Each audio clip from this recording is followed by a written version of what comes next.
Hello, everyone. Ebony Chappelle with Leadership Indianapolis here with another edition of the Convo. And this week, I'm so happy to be talking with Chris Gahl of Visit Indy. Chris, how are you doing this afternoon? I'm doing great, Ebony. Thank you so much for having me on. Absolutely. So, how are you doing right now? What's your life looking like? Well, personally, we're all healthy. My wife and I have two little boys we've been blessed with, and so they're learning from home. My wife is a Spanish teacher, so she's teaching from home. Professionally, it's been a bit tough.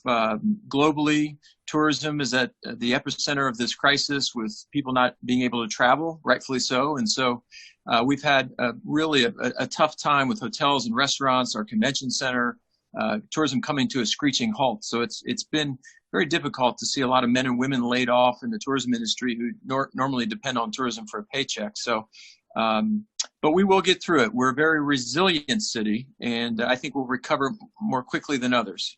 Yeah, and you know what? That is such an interesting point because I understand that Indianapolis is one of the convention capitals of the world. People from all over travel here to have their business and industry conventions.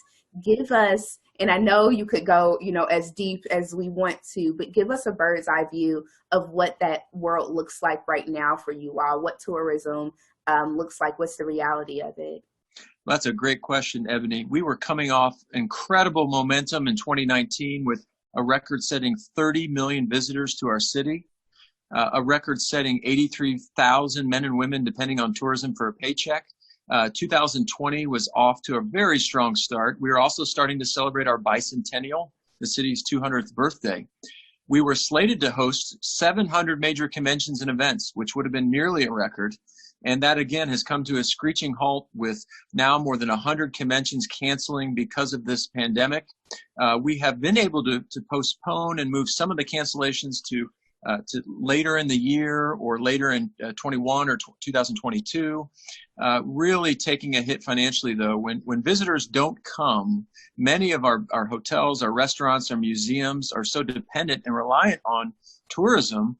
When conventions aren't coming, when visitors aren't racing into the city, jobs are at stake, businesses are at stake. And so statewide, tourism is the seventh largest industry. And so it is an economic driver, and it's something that adds to the quality of life. And we look back and we were slated to have another Sweet 16 and Elite 8 NCAA games. We were slated to have USA volleyball tournament. We were very excited about spring break and spring travel. You may find it interesting in your watchers and listeners that a lot of people get away to Indianapolis for spring break. And so that we didn't realize those visitors, and therefore we lost a lot of economic impact and a lot of steam, as with other major cities. Yeah, there is so much loss right now. But I have personally been inspired by the rising up that we've seen in our city and in surrounding cities of people just deciding, okay, this is our current reality, this is what we're going through, but here are the things we are going to do to address it and to sustain what we do have. So tell us a little bit about what Visit Indy is doing and will be doing in that regard. We partnered with the Arts Council of Indianapolis and also the United Way of Central Indiana, and we did a T-shirt campaign right off the bat, where if you buy an Indy T-shirt, 100% of the net proceeds go to those two nonprofits who do excellent work, who lift up those who are working in our hospitality industry and those who are most vulnerable. We have also really worked closely with Lilly to make sure that in this together, a campaign to put social distancing at the top of your mind and mental health at the top of your mind as your to-do list. We're now pivoting into starting to think about, based on research, that people will begin traveling later this summer. That is research based on consumers' habits and travel sentiment nationwide. And we believe that as the page turns later into the summer, we'll be able to welcome visitors safely back. We're proactively thinking about, how does a convention center look?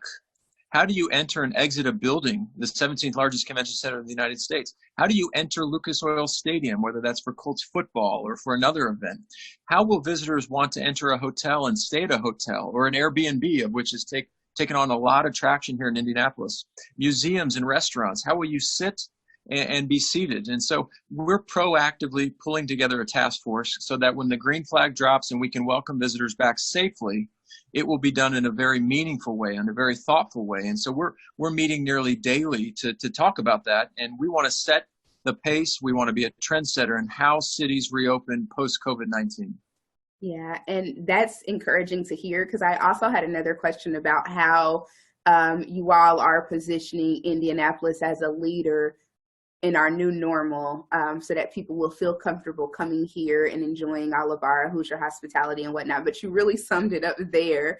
But on that note about leadership, you're a friend of Leadership Indianapolis. I've had the pleasure of hearing you speak a couple of times, once at Opportunity Indianapolis in particular.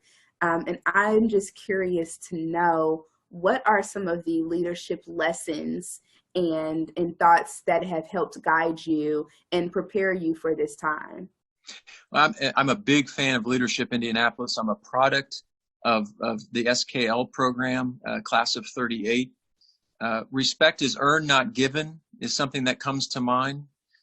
Also, to listen first. I believe in a time of crisis, to listen first means you truly suspend your judgment and listen to those around you, to take in all considerations and thoughts, because the decisions we're making now are big and have big impacts and widespread impacts. So to truly listen is to suspend your judgment and to get counsel from many different perspectives. I think Indianapolis, through programs like SKL and Opportunity Indianapolis and the number of alumni that have come through Leadership Indianapolis and all of the programs, the network here in Indianapolis is second to none. And I mean that. I really truly believe that amidst crisis or daily work, that Indianapolis has such a low barrier to create and connect and network, that in terms of times of crisis, to pick up the phone, to email someone in Indianapolis, you will get an answer. You will be able to collaborate. You will be able to work together. And so why Indianapolis is so successful is because the network, largely developed by Leadership Indianapolis, is so strong and the barriers are so limited that you can network in a meaningful way and make connections in a meaningful way and produce in a meaningful way very quickly. And when you're amidst crisis, that's important. Speed to market, speed to recovery.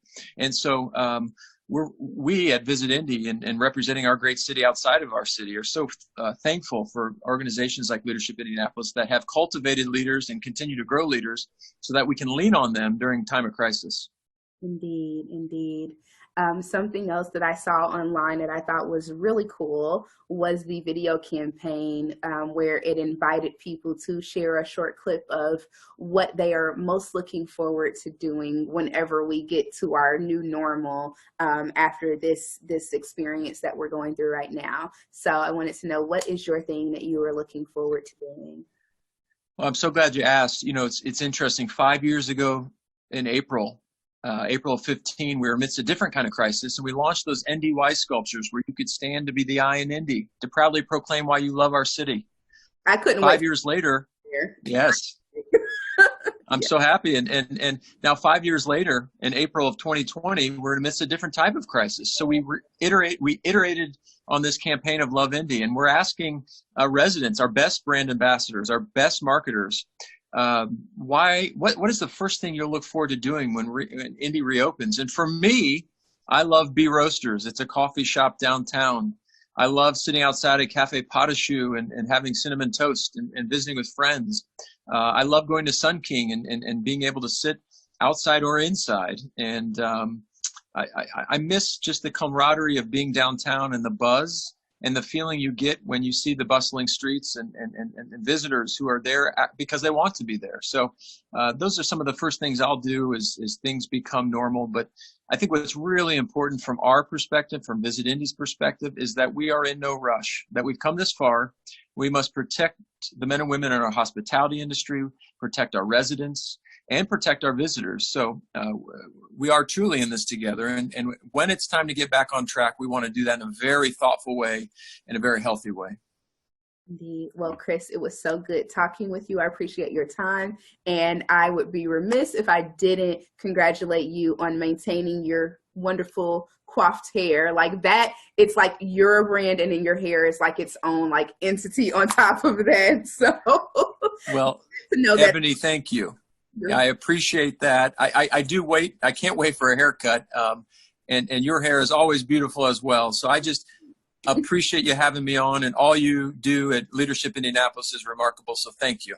Awesome. Thank you. Have a wonderful rest of your day. You too.